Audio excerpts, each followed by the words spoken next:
ৰেষ্টুৰেণ্টতনো কিমান নান অৰ্ডাৰ কৰি খাব নহয়নে? আজি আহক ঘৰতে নান বনাই খাওঁ। ময়দা আধা কেজিৰ লগত মই সোৱাদমতে নিমখ আৰু 1 চামুচ চেনি দিলোঁ, এটা কণী দিছোঁ। চামুচখনৰ 4 ভাগৰ এভাগ আকৌ দিছোঁ বেকিং ছ'ডা। ভালকৈ এবাৰ গোটেইখিনি মিলাই ল'লোঁ আৰু কুকিং অইল দিছোঁ, প্ৰায় সৰু চামুচেৰে 2 চামুচ দিছোঁ। এইখিনিও ভালকৈ মিলাই ল'ম দেই। তাৰপিছতে আপোনালোকৰ এটা অপশ্যন আছে, হয় গাখীৰ নহয় গাখীৰ আৰু পানী মিলাই আপোনালোকে ময়দাখিনি সানি ল'ব পাৰে।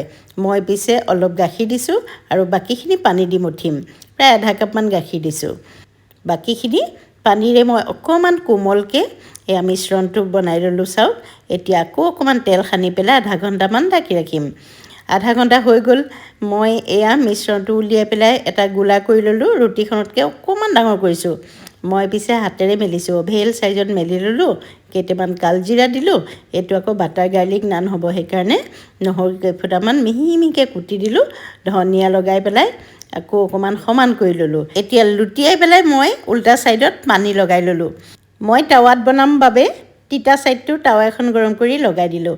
অলপমান সেকাৰ পিছত লুটিয়াই পেলাই সেকি দিব, কাৰণ লাগি ধৰে টাৱাখনত পানী দিয়াৰ বাবে। এতিয়া বাটাৰ সানি আপোনাৰ ফেভাৰেট আইটেমৰ লগত নান খাওক আৰু।